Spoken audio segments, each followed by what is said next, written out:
Hey y'all, how's it going? Awesome, I hope. All right, so the long-awaited update to my fibromyalgia video is finally here.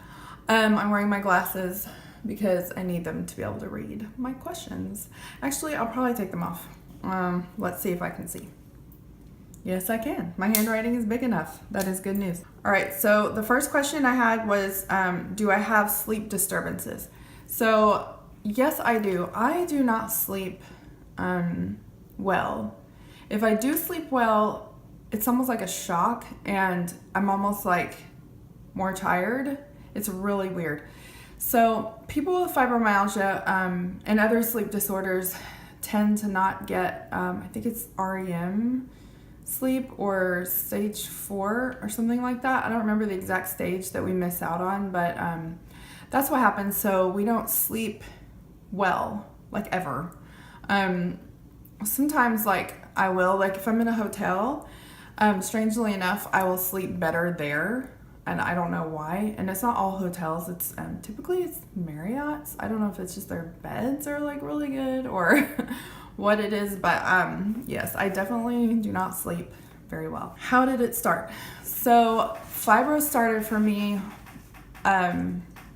in 2003. I have this notebook that I started back in the day.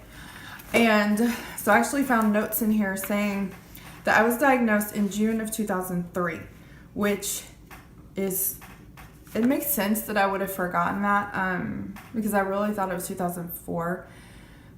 But I think in 2004 I was just like depressed. So what it was I was diagnosed in June of 2003 along with my migraine disorder. And then I was thinking about it and I was like, the migraines came before the fibromyalgia or the diagnosis, I should say, the water slide accident. Because I was already on Depakote whenever I got pregnant. So I guess what happened was I got the migraines, and I don't know exactly when that was, but it had to have been a few months before, maybe like January or something, because I had been on Depakote for a while. Then I got diagnosed with fibro in June of 2003. I also got pregnant in June of 2003. So that means either I got diagnosed and then I got pregnant, or I was like already pregnant and I didn't know it. Like, I just don't know.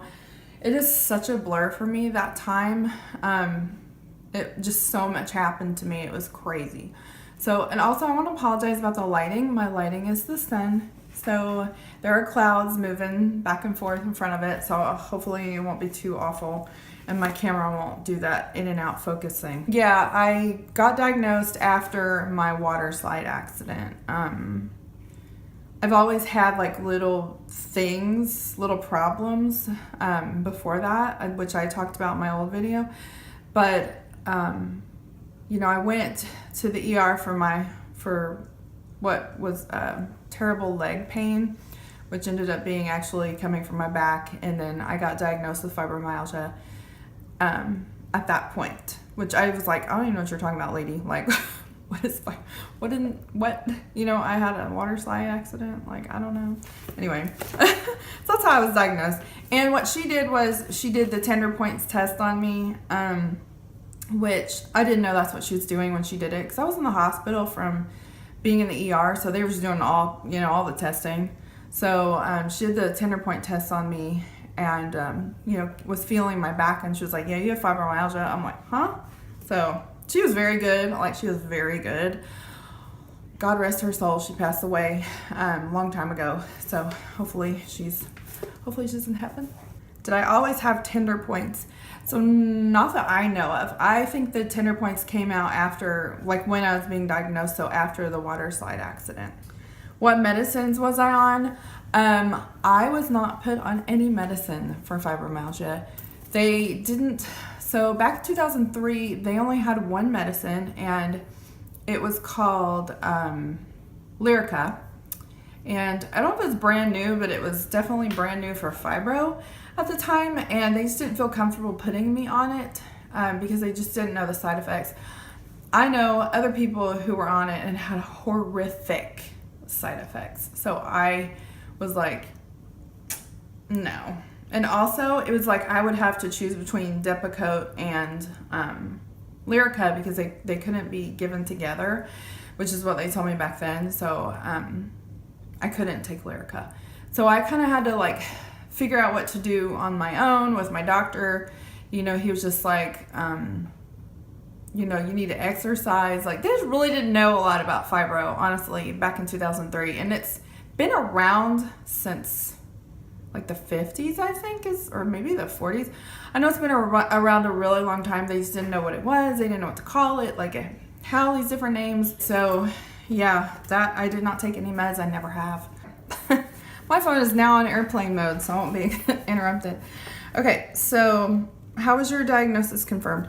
So basically, Dr. Rao, that was my doctor's name back then, she did the tender point test and all that. And then I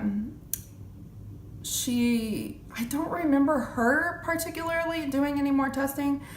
I feel like I only saw her like 3 times. I just don't remember. It was so long ago. But then I got switched when she passed away. I got switched to my other doctor whom I had for years and years and years. So with him, I was like, can you really like confirm that that's what's wrong with me? Because fibro just makes you feel like you've got a million things wrong with you. Like, honestly, that's what it feels like. So he was like, yeah, so he tested me. He did like all this blood work, which I'm sure they did in the hospital, but he tested me for lupus. He tested me for all the autoimmune diseases that you can think of. You know, he did like physical tests. He hit my needs and he did all the neurological things. And so he was like, yeah, you have fibro. Runs in my family too. So on both sides, I think, mostly on my dad's side, but there are a couple on my mom's side that had them. So yeah, I'm pretty much just like, well, you're just doomed to get it. So, am I hypersensitive? Oh, you have no idea. Like, I am so hypersensitive, it's ridiculous. So like, something that really bothers me is, like my husband, you know, we'll be sitting next to each other and he'll just be like rubbing my shoulder and he'll just do it for maybe 30 seconds and it starts to actually hurt. Like, it hurts me.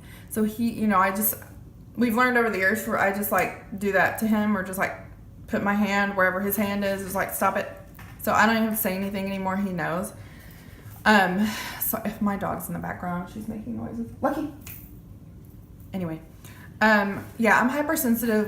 The bottoms of my feet, like I can't run or jog because it really hurts them, but I can walk around barefoot. It's really weird.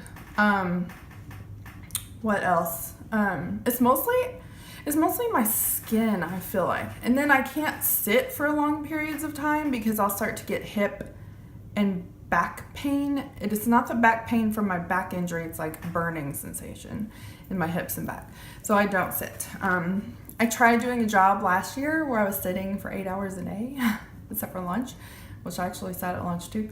And it was awful. I didn't last a week. Like, my body was like, girl, what you doing? You crazy. Am I easily startled? No, not at all. Palpitations. Yes, I do have heart palpitations, but they are not related to fibro. They are related to being in perimenopause. So before I entered perimenopause, heart palpitations were not a problem. What's the difference between anxiety, depression, or fibro? Boy, here's the thing. Depression. I've been depressed severely, twice. So the first time I was depressed was after my daughter died.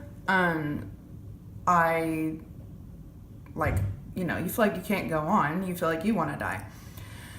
But I recognized that I could not go on that way, and I have a family, and I have, you know, people I love, and I needed to like not get past it. You don't really get past it. You just learn to cope with it and live with it. So I went to therapy and it was massively helpful. Like, therapy was amazing. So I was able to come out of depression. And then the second time I was depressed, technically it makes no sense. Like, I went to a concert, and then the next 2 days later, 3 days later, I became severely depressed for 2 weeks. They call that post-concert depression. But post-concert depression is kind of a joke. So obviously there's no way I had post-concert depression. But I was severely depressed for 2 weeks. I stayed in the bed. I didn't want to talk to anyone. I couldn't stop crying. It was just like horrible. And I've gone to concerts since then, and I was okay. So definitely wasn't from the concert. But that's just what happened. And it was unexplained, and it went away on its own. So I don't know. As far as anxiety, I used to get anxiety all the time. All the time. It was horrible. So what I did, and this was honestly, y'all, I've always believed in God, but this is before I became a believer in Jesus. So, I mean, I believed in Jesus, but like I accepted Jesus as my Savior. So before that, I used to have anxiety all the time. Fibromyalgia brings out anxiety, or it can, because it's so scary, because you'll get like a new symptom and you're like, oh my God, am I dying? Because sometimes that's what it feels like, honestly. And so I went to my doctor. I was like, I'm having anxiety attacks. They come out of nowhere. I don't know what to do. Like, I don't know how to handle them. And so, I tried breathing in the bag thing, and like, unless you have a bag around, a paper bag, then that's not going to work. And it kind of helps. But so what I did was I would get down on the floor in my knees in like that. You know the position that when you're doing a tornado drill or something where you have to get down and crunch down and put your hand over your head? So I kind of did that, but I would be on the ground and have my hands like this. In a child position. I don't know what there's a yoga position. I think it's called child something. But like I said, I would have my arms like this. So I'd be breathing and take deep breaths like that. Let me let her out. We'll go outside. We'll go out. So yeah, I would do that and then just breathe through it and be like, I know this is a panic attack. It's okay. I'm not having a heart attack. Nothing terrible is happening in me. And how do I know I'm not having a heart attack? Because I already went to the ER once or twice, and they've already done EKGs, and my heart is great. Like, it's fine. So I was like, okay, I'm just going to learn to breathe through these. And so the last one I had was, it's probably at least 3 years ago. It lasted for a full hour, and I was like, okay, nothing's working. I'm gonna go to the ER. So I went to the ER. In the ER, I was still panicking. So they did all the testing, said I was fine. They gave me something to calm me down, and then it was a lorazepam. Is that right? I started using that. Or I used it that one time, and then I think I used it a couple of other times when I felt like I was getting a panic attack, but then I just quit using them because I was like, I'm not even, like, I know there's nothing wrong with me. So if I feel like I'm going to have a panic attack, I just start breathing. And nowadays I breathe in and I pray. But I just don't get them anymore. So honestly, like I said, when I accepted Jesus and I really, really let him into my life, that's when they stopped. So I don't know if it's coincidence or, but he's pretty strong, y'all. So someone said that they quit smoking and they started having panic attacks, and that's just, it doesn't have anything to do with fibro, but it's like when you quit smoking, because I used to smoke, I smoked for 10 years, your body's just flipping out on you. They're like, what are you doing? What are you doing? It is like, what are you doing? So you're going to have panic attacks. You might feel sick. You might feel gross. Like, you might have all these crazy symptoms, but they don't cause, like, quitting smoking is not going to cause you to have fibromyalgia or anything else. It's just your body is, like, detoxing. My current diet, y'all aren't going to believe this, okay? So anyone who knows me or has watched my old video, my old video, I think it says I'm a vegetarian, but I am a pescatarian, or I was a pescatarian. So I'm just tell y'all real quick. 2009, February 2009, I saw Food Inc. I stopped eating all meat and went vegetarian. It's when I noticed my symptoms started to diminish. I was having less and less flare-ups. And if you don't know what flare-up is, it's where your body aches all over, like including your skin. Kind of like when you have the flu and you don't want anyone touching you. That's what it feels like. And all you want to do is just lay down. But you just want to lay down, but it feels better to stand up and move around. It's so freaking weird. So I noticed after I took all meat and dairy and all that, I went vegan, y'all. I went vegan. So I started to feel better. I started to have less flare-ups. I was like, this is weird. So, but I did not know how to be a proper vegan. Like, you can be a vegan and get all the nutrients you need, but I just did not know what I was doing. So after speaking with my doctor, she said, why don't you add back in fish? So 9 months after, I added back in fish, and I cried my way through that first fish. Okay, I'm not kidding. It was a salmon, and I cried my way, and we're in a restaurant, in a public place, and I'm crying because I'm eating a fish. And I felt so terrible because I love animals, and I was like, I couldn't, I felt so bad, like, eating this fish. I'm like freaking out thinking about it, but I ate it, and it was a lot easier the next time. So then I stayed pescatarian up until last year, like a year ago probably. I decided to go off eggs. I don't know why. I just felt like I needed to stop eating eggs. So I did. So I stopped eating eggs, and I remember I made a video and I was like, yeah, I haven't noticed any differences at all. Well, lo and behold, not much later, I was like, actually, I have noticed some differences. I'm very foggy, like mentally foggy. So I was like, I'm gonna experiment. So I added back in eggs. I did 1 egg a day in the mornings with breakfast. And I cooked in coconut oil, not the smelly kind, but the refined one. So I did that, and I kid you not, you guys, within probably a week, I had clarity again. You know why? Because our brains are made of fat and sugar, so they need fat. And if you take out the fat, then your brain is like, what are you doing to me? So I don't know if it was the eggs or the coconut oil, but it could be both. So then one day back in, I feel like it was November or December, I'm not sure, I'm not 100% sure, I started craving chicken. I love chickens. I don't want to eat chickens. And I was like, I couldn't stop thinking about chicken. I was like, oh my gosh, I want chicken so bad. Oh, and I haven't had chicken since 2009, you guys. 8 years. I remember it was 8 years, and I was like, why am I craving chicken? I was just like ignoring it, So finally, I was at the store, and they had those roasted chickens, like the organic ones. And sorry, probably the male's here.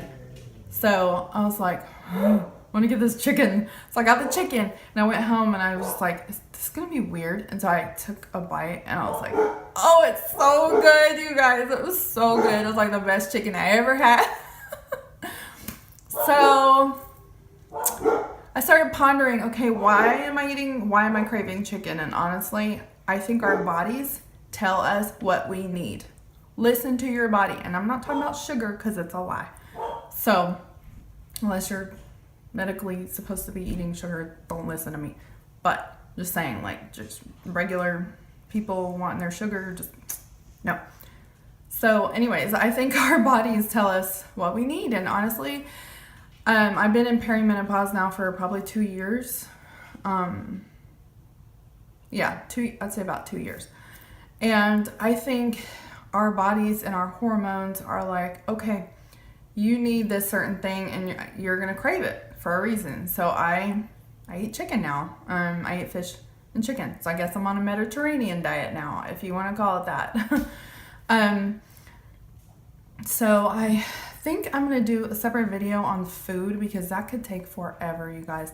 I do want to note though that unless your doctor has specifically told you, I urge you to stay away from dairy. Dairy is so bad. It's so bad. At least here in the United States. I can eat certain types of dairy, and I have like Parmesan, or I'll have the cheese that's called Kerrygold, because it comes from Ireland, and they just do things different over there, and they do things better over there. But I'm telling you, if you're from the US, the dairy here is horrific. You shouldn't be eating it, drinking it, nothing.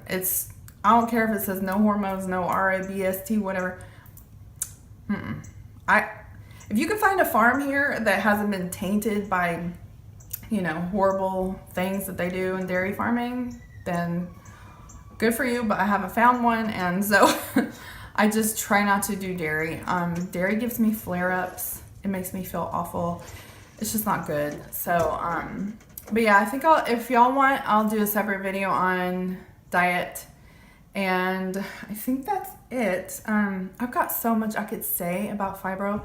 So if you do have other questions that I did not answer, please leave them in the comments, and I will keep doing these because why not? If they're helping someone, then that is all that matters. All right.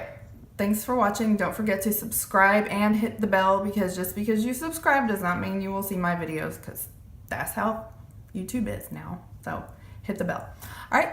Love y'all. Bye.